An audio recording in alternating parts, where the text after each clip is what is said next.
tourism from Lumbini to the world. In association with Bodhi बचत तथा ऋण सहकारी संस्था लिमिटेड, उन्नतिका लागि शान्ति, समृद्धिका लागि Bodhi. K&K International College, New Baneswar, Kathmandu.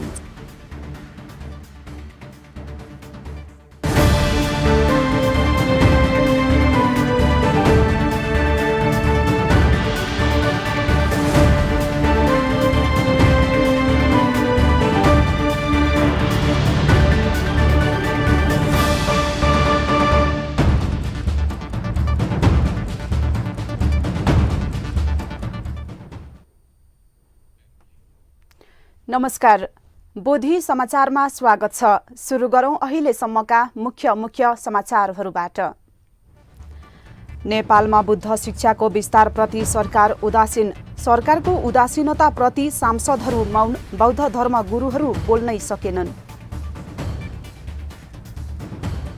Lumbini स्थित मायादेवी मन्दिर परिसरमा लामा गुरुहरूद्वारा मूलम पाठ तथा पूजा। लुम्बिनीमा पाठ पूजा गर्दा मनमा शान्ति हुने लामा गुरुको भनाई। करुणामयी अर्थात् रातो मचिन्द्रनाथको भोटो जात्रा शनिबार जाउलाखेलमा सम्पन्न। उपत्यकाका सर्वसाधारणको उल्लेख्य उपस्थिति रहेको भोटो जात्रामा राष्ट्रपति सहभागी। वर्तमान समयमा पर्यटन शिक्षाको सान्दर्भिकता बढ्दो। बाल बालिकालाई अनुशासित र नैतिकवान बनाउन पर्यटन शिक्षा दिनुपर्ने बौद्ध धर्म गुरुको भनाई। र जापानको डाइबुत्सु स्थित बिहारमा 49.1 फिट अग्लो बुद्ध मूर्ति। मानव र जनावर मैत्री यो बिहार पर्यटकको लागि आकर्षणको केन्द्र बन्दै।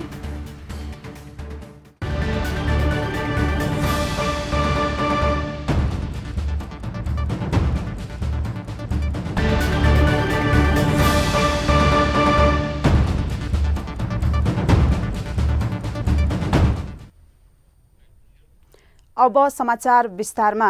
भगवान बुद्ध जन्मेको देश नेपालमा बुद्ध शिक्षाप्रति सरकार उदासीन देखिएको छ। सांसदहरू लाचार देखिएका छन्।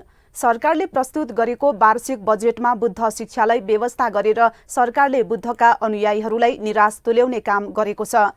बजेटमा बुद्ध शिक्षा र बौद्ध सम्पदाको विषयलाई प्राथमिकता नदिँदा पनि न सांसदहरू बोलेका छन् न त बौद्ध धर्म गुरुहरू नै। एक रिपोर्ट।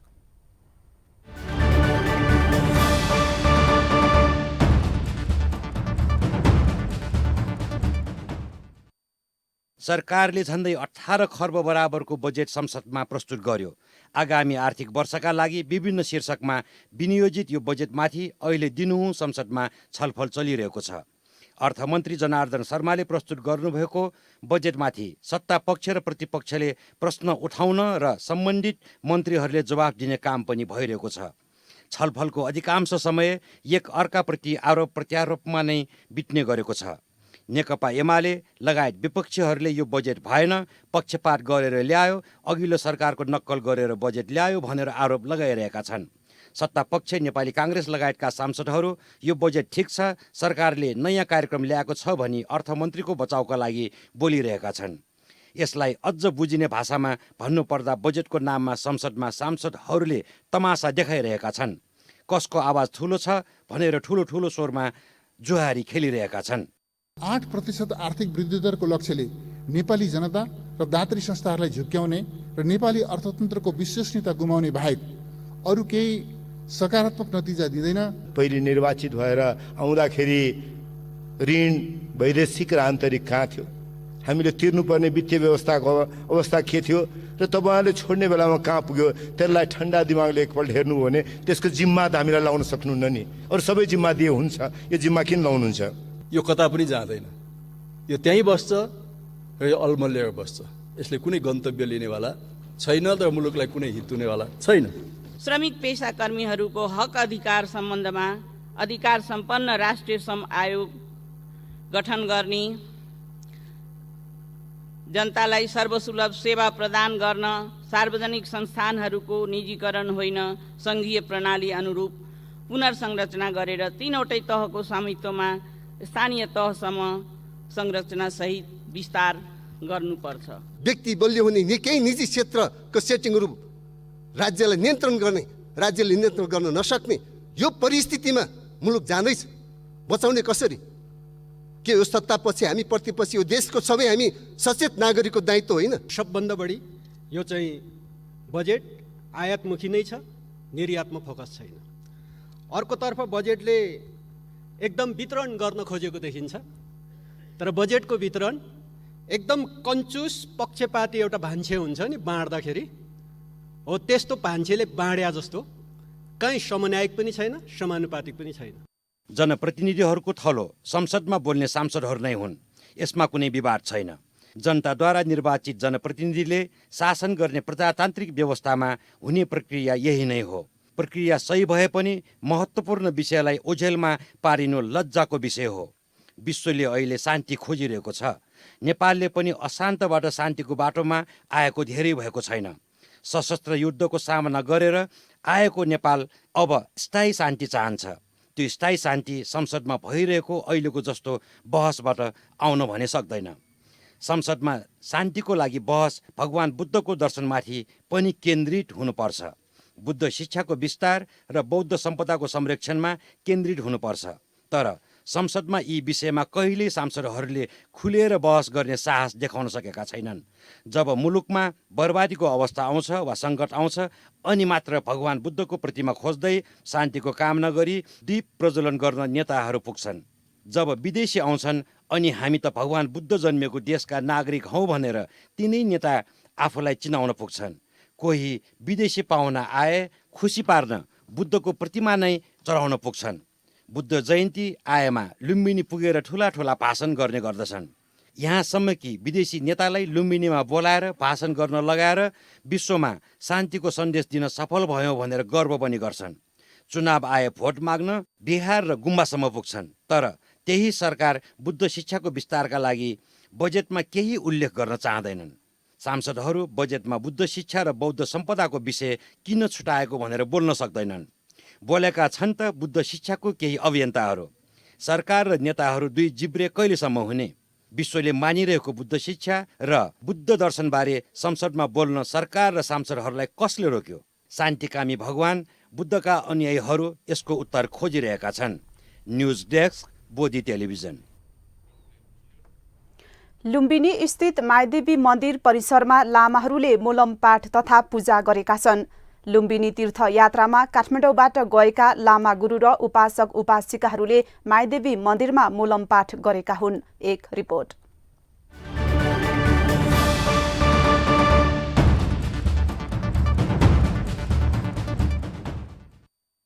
भगवान बुद्धको पवित्र जन्मस्थल लुम्बिनी स्थित मायदेवी मन्दिर परिसरमा लामाहरूले मोलम पाठ तथा पूजा गरेका छन्। काठमाडौँको स्वयम्भू स्थित स्याङ्गी छोलिङ गुम्बाका लामा गुरु कारस्याङ लामाको नेतृत्वमा गएका लामा गुरु तथा उपासक उपासिकाहरूले मायदेवी मन्दिर परिसरमा मोलम पाठ गरेका हुन्। भगवान बुद्धको जन्मस्थल लुम्बिनीको तीर्थयात्राको क्रममा उनीहरूले ठाउँ ठाउँमा पूजा गर्दै मोलम पाठ गरेका हुन्। भगवान बुद्धको जन्मस्थलको तीर्थयात्रा गर्दा नै पुण्य हुनेमा अझ बसेर ध्यान र पूजा गर्दा मनमा शान्ति हुने लामा गुरु कारस्याङ लामा बताउनुहुन्छ। अहिले हामी यहाँ तीर्थयात्राको क्रममा हामी ठाउँ ठाउँमा पूजा पनि गर्दै हिँडिरहेको छु। पूजा चाहिँ अहिले गर्ने पूजा चाहिँ बिहान हामी साङ पूजाहरू गर्छौँ। अहिले भर्खरै गरिसकियो। अहिले चाहिँ अब छोक चढाउने पूजा गर्दैछौँ। यो पूजा गर्नेले चाहिँ हामी जीवित र मृतकहरू सबैको लागि फाइदा हुन्छ, धेरै राम्रो। मृतकहरूले पनि सुखी भूमिमा जन्म हुने हुन्छ अनि हामी जीवितहरूले पनि हाम्रो पुण्य चाहिँ एकदम राम्रो सञ्चय हुँदै गर्ने अनि हामीले सोचेको आँटेको सबै पुरा हुने सर्वप्राणीको लागि हामीले चाहिँ यो पूजाहरू गरेको। बुद्ध जन्मेको ठाउँ भएर चाहिँ यहाँ गर्दा अलिकति छुट्टै अलिकति हामीले मनमा पनि अलिक शान्त मिल्छ। त्यही भएर अनि अहिले हामी यहाँ पूजा गर्दैछौँ। लामा गुरुका अनुसार पवित्र तीर्थस्थलहरूमा घुमेर मात्र भन्दा बसेर ध्यान एवं पूजा पाठ गर्दा पुण्य प्राप्ति हुन्छ। आफूले जानेको ध्यान र पूजा पाठ गर्नाले शान्ति प्राप्ति हुने आशामा उनीहरूले मायदेवी मन्दिरमा मन दिएर ध्यान र पाठ गरेको देखिन्छ। आफूहरू सानैदेखि बुद्ध धर्म मान्ने भएकाले परम्परागत रूपमा गरिँदै आएको साग धावा पूजा पाठ पनि गरिएको सहभागी लक्ष्मी तामाङ बताउनुहुन्छ। सागदावा भन्ने एउटा हाम्रो चाहिँ परम्परादेखि बुद्धको उहरू जन्म उहरू भएको यो ठाउँ भएको भएर चाहिँ गुरुसँग हामी चाहिँ यहाँ पूजा पाठ गर्न आएको। यो गर्नाले आफ्नो मनको शान्ति र संसारलाई जगतै शान्ति होस् भनेर चाहिँ गरेको हुन्छ। भगवान बुद्धको जन्मस्थल लुम्बिनी तीर्थयात्रा गएका काठमाडौँका लामाहरूले व्यवस्थित ढंगले गरेको पूजापाठले घुम्न पुगेका पर्यटकहरूलाई पनि आकर्षित गरेको देखिन्छ। सजाएर राखिएका फूल, पानीका बोतल, जुसका प्याकेटहरू राखेर गरिएको पूजापाठ पहिलो पटक देख्नेहरूका लागि भने नौलो जस्तै देखिन्छ। जे होस्, भगवान बुद्धको सन्देश विस्तार र बुद्ध धर्मको संरक्षणको लागि यसरी गरिने पूजापाठले विश्वलाई सकारात्मक सन्देश नै दिएको छ। लुम्बिनीबाट क्यामेरामा रमेश कार्कीको सहयोगमा न्यूज डेस्क बोधी टेलिभिजन। समाचार अझै बाँकी नै छ, हामीसँगै रहनुहोला।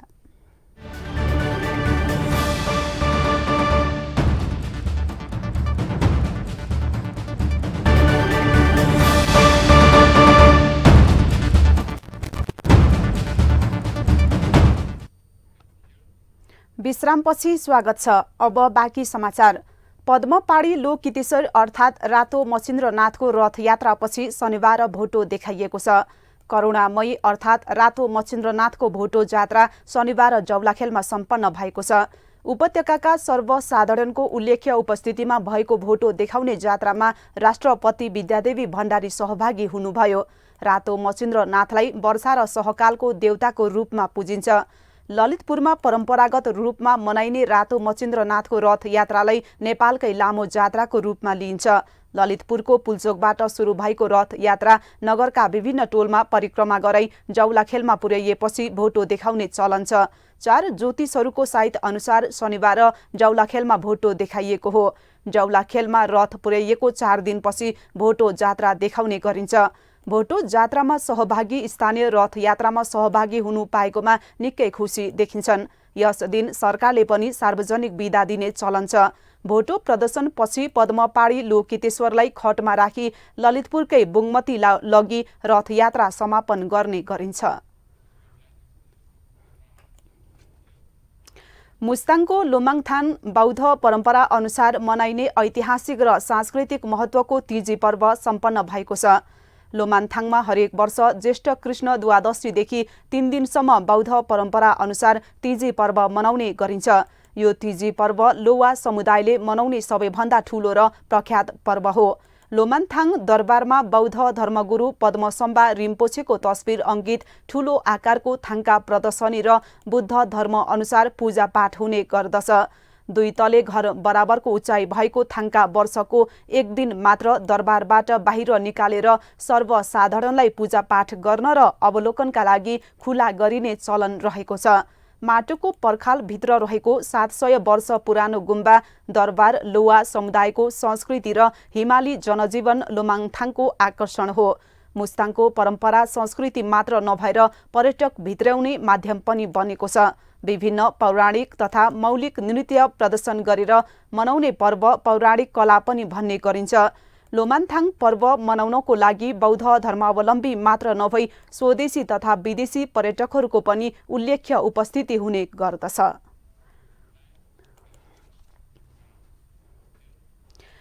माध्यमिक असल नागरिक र इमानदार व्यक्ति उत्पादन गर्ने पर्यती शिक्षाको सान्दर्भिकता बढ्दो छ। बुद्ध शिक्षा अन्तर्गत पढाइ हुने पर्यती शिक्षाले मानिसमा सकारात्मक भाव पैदा गराउँछ। सीमित ठाउँमा रहेका पर्यती शिक्षा पढाउने विद्यालयहरूलाई संरक्षण गरी विस्तार गर्नुपर्ने आवश्यकता अहिले देखिन्छ। आफ्ना बच्चाहरूलाई कुलत र कुसङ्गतबाट बचाउने हो भने पर्यती शिक्षा पढाउनु पर्ने बौद्ध विद्वानहरू बताउँछन्। एक रिपोर्ट।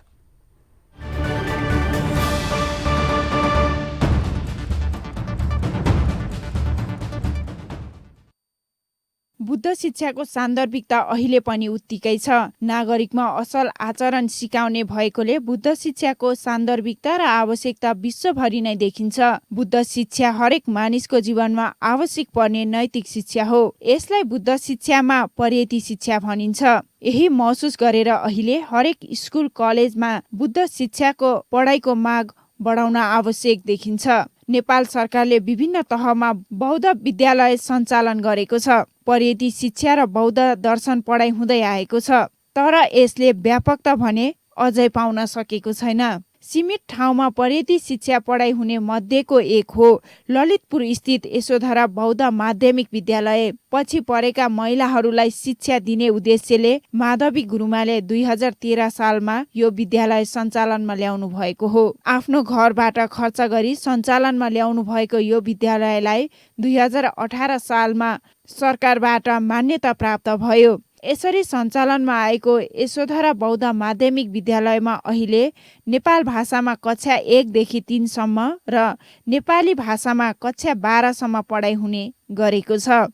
यस विद्यालयमा पर्यती शिक्षा पनि पढाइ हुँदै आएको छ। पर्यती शिक्षा सामान्य नैतिक शिक्षा हो। यो शिक्षा आफ्नो घरदेखि नै लागू गर्नुपर्ने विद्यालयका सल्लाहकार पन्यारत्न महास्थविर बताउनुहुन्छ। हाम्रो शिक्षा ऐन अनुसार चाहिँ 11-12 मा पनि हामीले बुद्ध शिक्षालाई पठन पाठन गराउन सकिन्छ।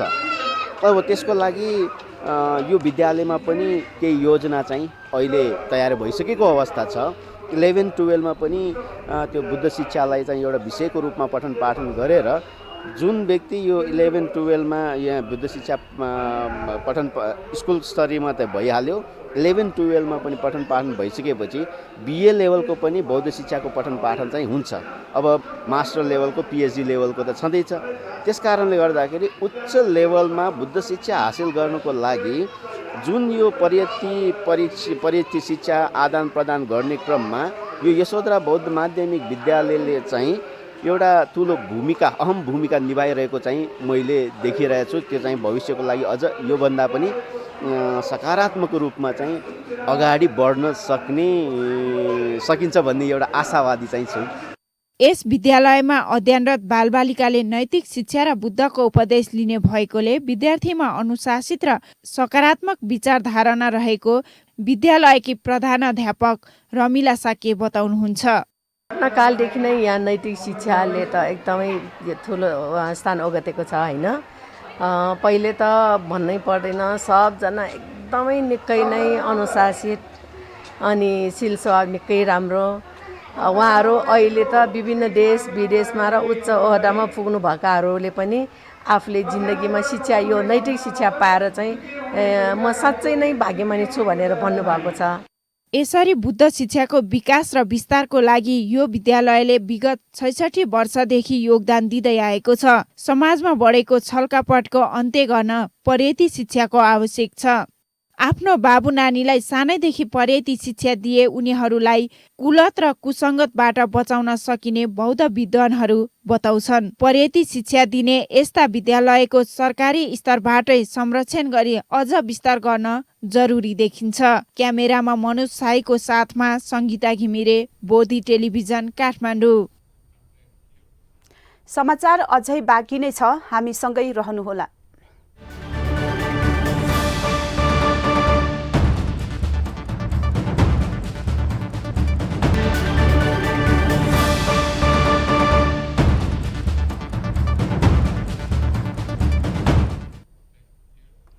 विश्रामपछि पुनः स्वागत छ। अब बाँकी समाचार। काठमाडौँको भ्रिकुटी मण्डप स्थित बुद्ध विहारमा परित्राण पाठ सम्पन्न भएको छ। युवा बौद्ध समूहका पूर्व अध्यक्ष एवं वर्तमान सल्लाहकार तथा बौद्ध उपासक श्री काजी ताम्राकारको 88औं जन्मदिनको अवसरमा परित्राण पाठ गरिएको हो। कार्यक्रममा बिहार प्रमुख श्रद्धेय कौडन्य महास्थविरबाट उपासक सबैलाई शील प्रदान गर्नुभएको थियो। भिक्षु कौडन्य महास्थविरको प्रमुखत्वमा भिक्षु संघबाट आवासीय भिक्षुहरूबाट परित्राण पाठ गरिएको थियो। कार्यक्रममा उपासक चुनिकाजी ताम्राकारबाट संघलाई अष्टपरिष्कार दान गर्नुभएको थियो। जन्मदिन घरमा मनाउनुभन्दा बिहारमा मनाउँदा पुण्य प्राप्त हुने भएकाले बिहारमा नै जन्मदिन मनाइएको ताम्राकारको छोरी रजनी बताउनुहुन्छ। धेरै राख्नु भएकोले चाहिँ हामी यहाँ आएको हो। चिनिकाजी ताम्राकारको सुस्वास्थ्यको कामना बिहार प्रमुख कौडन्य महास्थविरले शुभकामना दिनुभएको छ।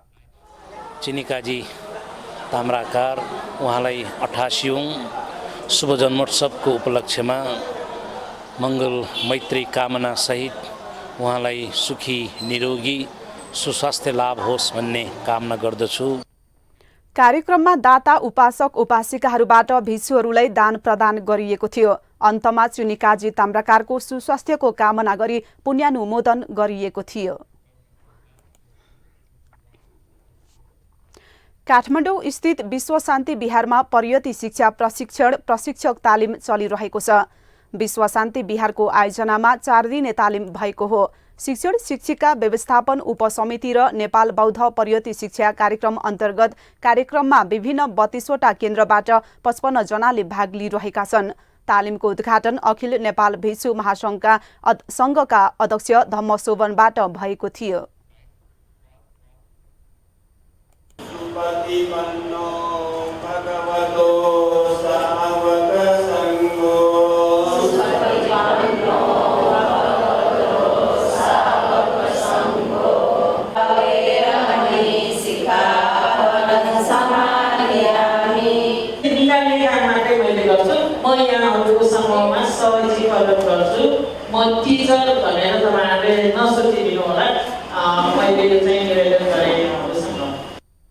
स्वयम्भू स्थित आनन्दकुटी विहारका पन्यामूर्ति महास्तवीरबाट तालिममा सहभागीहरूलाई सील प्रदान गरिएको थियो। कार्यक्रममा भन्तेहरू, गुरुमाहरू तथा उपासक उपासिकाहरूको सहभागिता रहेको थियो। पर्यटन शिक्षा सुरुमा विहार तथा सङ्घ संस्थामा मात्रै सीमित हुँदै आएको थियो। पर्यटन शिक्षा असल आचरण सिकाउने नैतिक शिक्षा हो। नैतिक शिक्षा सबैलाई आवश्यक भएकाले अहिले व्यावसायिक शिक्षा सिकिने स्कुल कलेजहरूमा पर्यटन शिक्षा लागू गरिएको छ। अहिलेका शिक्षक शिक्षिकाहरूले नयाँ तरिकाले बच्चाहरूलाई अध्यापन गराउने तालिमको उद्देश्य रहेको छ। पर्यटन शिक्षा सबैको लागि आवश्यक रहेको श्रद्धेय न्याडवती गुरुमाले जानकारी दिनुभयो।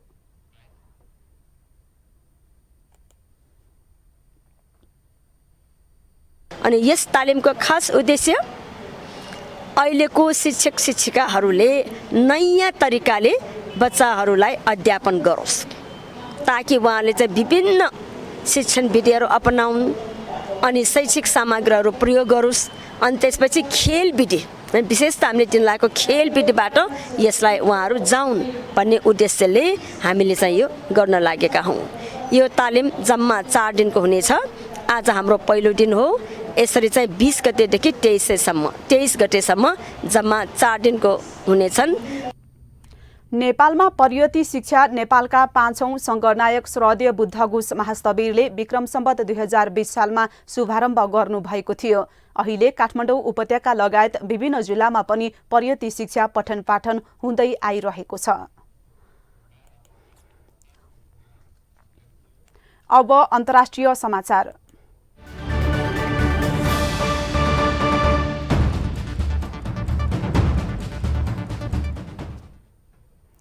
नारा डाई बुत्सु जापानको प्रसिद्ध र पुरानो बुद्ध विहार हो।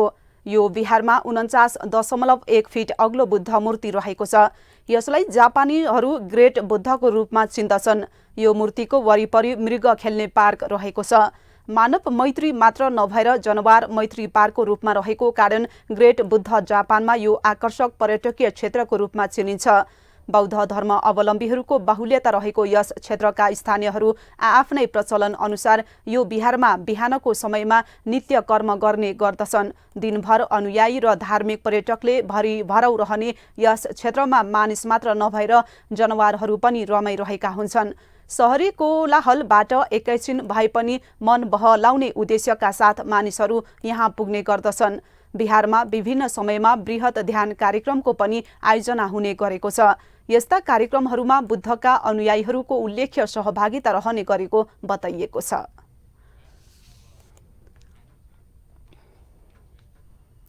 हामी समाचारको अन्त्यमा आइपुगेका छौं। बिदा हुनु अघि मुख्य समाचार पुनः एकपटक। नेपालमा बुद्ध शिक्षाको विचारप्रति सरकार उदासीन। सरकारको उदासीनताप्रति सांसदहरू मौन। बौद्ध धर्म गुरुहरू बोल्नै सकेनन्। लुम्बिनी स्थित मायादेवी मन्दिर परिसरमा लामा गुरुहरूद्वारा मोलम पाठ तथा पूजा। लुम्बिनीमा पूजा पाठ गर्दा मनमा शान्ति हुने लामा गुरुको भनाइ। करुणामयी अर्थात् रातो मचिन्द्रनाथको भोटो जात्रा शनिबार जौलाखेलमा सम्पन्न। उपत्यकाका सर्वसाधारणको उल्लेख्य उपस्थिति रहेको भोटो जात्रामा राष्ट्रपति सहभागी। वर्तमान समयमा पर्यती शिक्षाको सान्दर्भिकता बढ्दो, बाल-बालिकालाई अनुशासित र नैतिकवान बनाउन पर्यती शिक्षा दिनुपर्ने बौद्ध धर्म गुरुको भनाई। र जापानको डाइबुत्सु स्थित बिहारमा 49.1 फिट अग्लो बुद्ध मूर्ति, मानव र जनावर मैत्री यो बिहार पर्यटकको लागि आकर्षणको केन्द्र बन्दै। समाचार अहिलेलाई सकियो। बोधी टेलिभिजनका सम्पूर्ण कार्यक्रम bodhitv.tv, युट्युब र फेसबुकका साथै मोबाइलमा बोधी टिभी एप डाउनलोड गरेर पनि हामीलाई प्रत्यक्ष हेर्न र पढ्न सक्नुहुनेछ। सकारात्मक सोच र कुशल संस्कारको लागि बोधी टेलिभिजन हेर्दै गर्नुहोस्। भवतु सब मङ्गलम।